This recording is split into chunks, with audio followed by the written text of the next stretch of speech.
St. Petersburg, Fla. The Teoscar Hernandez fan club runs deep among Blue Jays faithful, starting with manager John Gibbons.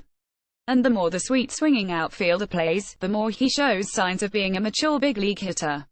While Hernandez impressed in his late-season cameo in 2017, he did tend to overswing, striking out 36 times with just 6 walks. He has shown more discipline with 8 walks and just 20 strikeouts, and on Saturday belted his 13th homer of the year. Part of that transition is familiarity and part of it is plate savvy as he attempts to grow into a mature everyday big leaguer. He's got a little better feel for the strike zone now, Gibbons said on Saturday. He starts facing these pitches a few times, he gets a little better idea what they have and how they're going to approach it. It's only going to make him better. Last September, he was definitely a free swinger, the pitchers know him a little and they're being careful. That's going to lead to some more walks if he lets them. Since he played his first game for the Jays last September, Hernandez ranks second to Josh Donaldson in home runs 13, RBI 32 and slugging percentage .572, calling Buffalo another day, another shuttle between the Jays and their AAA affiliate in Buffalo.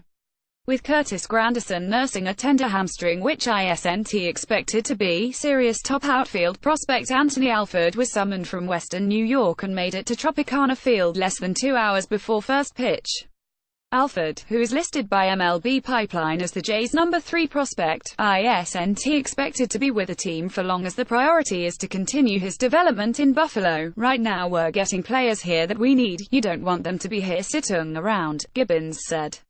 How long Alford will be here I don't know, but we'll take advantage while we can. Alford played in 4 games with the Jays last year going 1 for 8. In a corresponding move, pitcher Jake Petricka, who was recalled on Friday and pitched 1.1 innings, was sent back down. Granderson is expected to be back in the lineup for a homestand which begins on Tuesday against Seattle. Dialing in Diaz with his solo homer on Friday, Jays shortstop Aledmys Diaz had 2 in as many games. It was the 3rd time that Diaz had hit 1 out in back-to-back games. Prior to this, Diaz never had gone back-to-back games with a homer.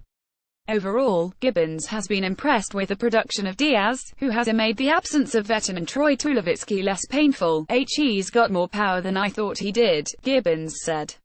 He really does. He's not a big guy but he's strong. He moves the bat pretty good. He's play better defense than it anticipated. I heard quick hits it's early, but the old bugaboo of struggling versus the AL East is creeping up on the Jays again. Entering play Saturday, the Jays were 6-9 versus divisional opponents and 12-6 versus all others. With a homer by Hernandez in the 4th inning on Saturday, the Jays became the first team in the majors to hit 50 in that department. More evidence of struggles from the mound. In the Blue Jays' 6-2 loss to the Rays on Friday, they allowed 10 hits, the 3rd consecutive time that an opponent had registered double digits against them. They are just one of 6 teams in MLB with 14 games or more of 10-plus hits allowed. With a first-inning walk on Saturday, Donaldson has reached base in 21 consecutive games versus the Rays.